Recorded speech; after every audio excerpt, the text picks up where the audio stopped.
Bonsoir Stéphane, Bonsoir Pierre-Antoine. bienvenue pour un nouvel épisode de Regard Libre. Ce soir, on va revenir sur la polémique qu'il y a eu sur Valeurs Actuelles et la fiction qu'ils ont sur l'esclavage et Daniel Obono. Ouais.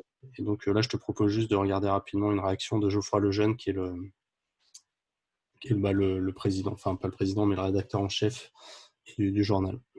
Absolument. Est ultra propre, qui est renseigné, qui a des informations. On a une rédaction extraordinaire, des journalistes qui bossent comme des malades. On publie un journal que des gens de gauche lisent parce qu'ils apprennent des choses à l'intérieur, y compris parfois même sur la gauche. On interviewe des personnalités de gauche parce qu'on aime bien la confrontation. C'est notre ADN, c'est notre philosophie, c'est ça qui nous anime, c'est ça qui nous fait nous lever le matin. Et ce que vous dites n'est pas vrai. C'est-à-dire que des gens disent qu'on est islamophobe, raciste, etc. parce qu'ils sont débiles, ils lisent pas et surtout ils ont strictement aucune capacité d'accepter qu'on puisse avoir des idées différentes des leurs. Mais à la fin, moi ce que je vous dis, c'est que le retour de bâton, qu'est-ce qu'on est en train de vivre? On est en train de vivre un déchaînement d'hystérie du petit milieu politico-médiatique parisien qui ne supporte pas le succès de Valeurs Actuelles. C'est ça la réalité. Les gens ne supportent pas qu'on soit de plus en plus invité sur les médias parce qu'on a un avis à donner, parce qu'on travaille, parce qu'on dit des choses Parce qu'on intelligentes. reflète un courant de pensée. Parce qu'on refait un courant de pensée qui politiquement n'existe pas et ils savent que s'il existe dans les médias, c'est dangereux pour eux. C'est un combat politique. Les gens ne supportent pas qu'aujourd'hui Manuel Valls nous a accordé une interview il y a quelques semaines. Les gens ne supportent pas qu'on ait été un des rares médias de presse écrite à avoir une interview d'Emmanuel Macron. Ils se disent mais comment c'est possible? Qu'est-ce qui se passe? Ils en ont rien à foutre de la fiction sur Daniel Obono. Ils en ont rien à foutre et parfois même ils savent très bien. Ils servent de ça que- pour vous attaquer. pour nous attaquer. Vous avez reçu des menaces de mort? Mais bien sûr qu'on soit des menaces de mort, on est menacé à titre personnel, ça fait 4 jours qu'on vit avec des gardes du corps, on a eu une manifestation de la LDNA, la Ligue de défense nord-africaine, devant nos locaux lundi, qui ont demandé à ce qu'on nous arrache le bras, ils sont venus dans nos locaux illégalement samedi, vous croyez que c'est une vie ça franchement? Ici, vous êtes arrivé avec un garde du corps. Mais bien sûr, et alors Moi, je vais arrêter là. Sauf si tu veux continuer là. Non, non, non, non, je pense que. C'était juste pour redonner un peu le contexte.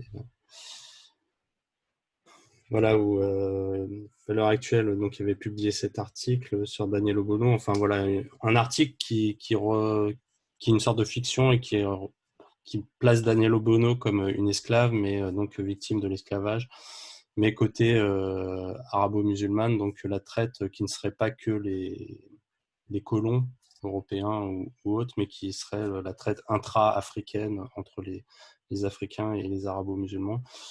Et donc, ça a déchaîné voilà, des Ce qui est protestations. pourtant une réalité historique. Oui, ce qui est une réalité historique.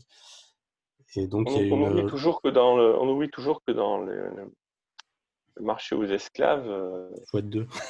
voilà, il faut être Enfin, deux exactement. Et on est que trois bien parce qu'il y a sûr, l'esclave, mais la oui, transaction se oui, fait à oui, oui, deux. mais il y a un vendeur et un acheteur, et malheureusement, bien sûr, il y a beaucoup de gens qui ont des mains sales parce qu'ils ont acheté et revendu des esclaves. Mais les premiers à être touchés sont ceux qui sont dans les différentes tribus qui ont laissé les esclaves partir. Et donc oui, bon, mais c'est pas le sujet de l'actuel. Mais je retiens, je sais pas quelle teneur tu voulais donner à ça, mais moi ce que je retiens c'est valeur actuelle sur lequel j'ai pas d'affinité positive ou négative particulière, mais c'est effectivement un journal qui tente de mettre un peu en opposition, je dirais, tout par rapport à ce qu'on appelle classiquement le mainstream. Et oui, ça c'est pas bien. Il fut un temps où la presse était réellement, ou en tout cas avait une certaine pluralité.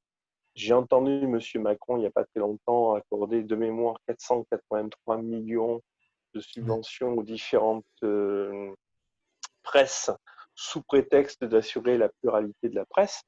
Mais en fait, c'est une parfaite hypocrisie parce que ces 483 millions ça crée une dépendance et ça, bien sûr, ça va être versé à ceux qui auront été choisis, et non pas n'importe qui.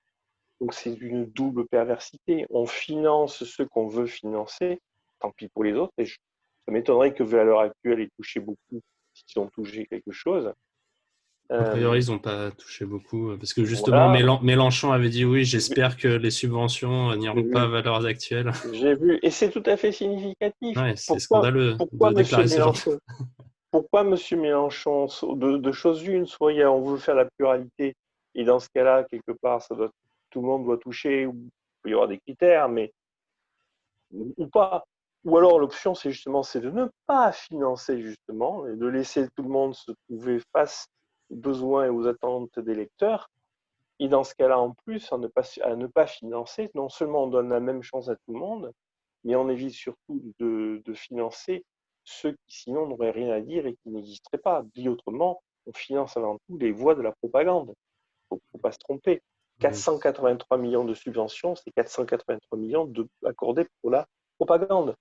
Alors oui, à l'heure actuelle, je ne serais pas surpris dans un tel environnement qu'il soit menacé. Il n'y a qu'à voir, nous déjà, pauvres libertariens, chaque fois qu'on dit quelque chose, on nous tombe dessus. Alors on est insignificatif, donc ça va.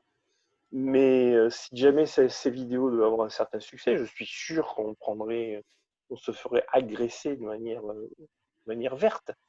Donc oui, on nous parle de liberté de la presse, on nous parle de Et il y a eu pluralité Charlie, là, en plus, récemment, là, cette semaine, là, où ils aussi, ont fêté, entre tout à guillemets, fait.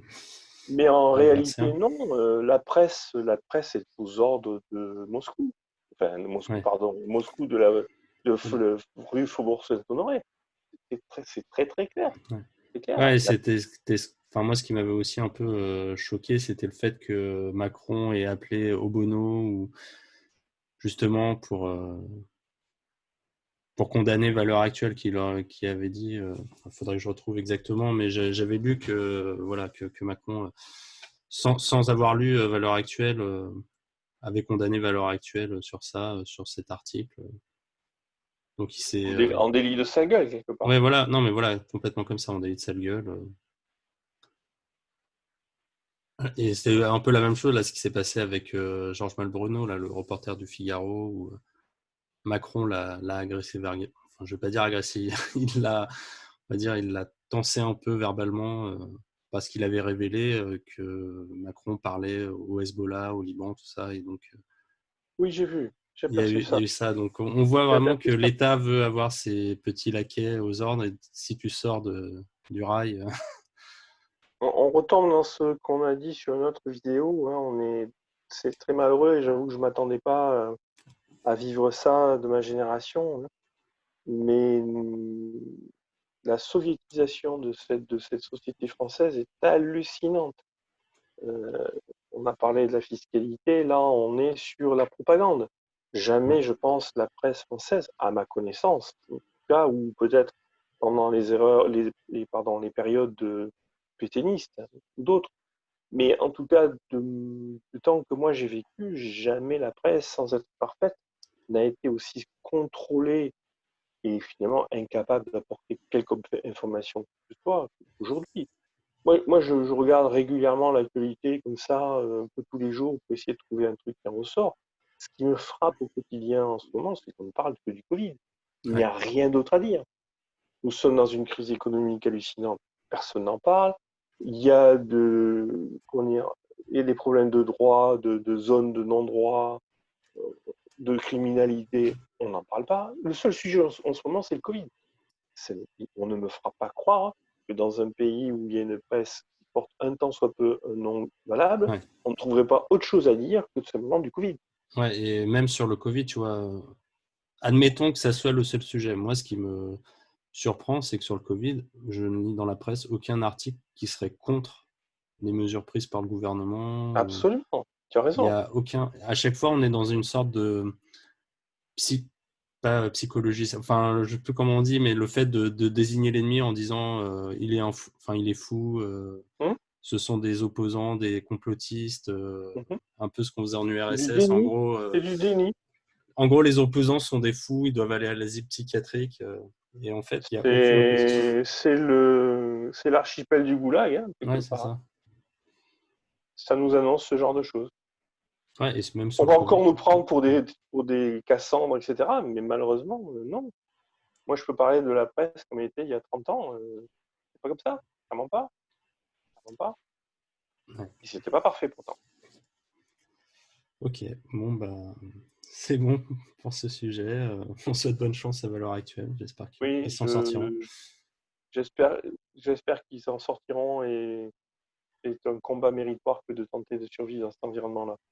Ils sont pas parfaits, c'est pas la question. Ouais, c'est pas le sujet. Ok, merci Stéphane. Je t'en prie.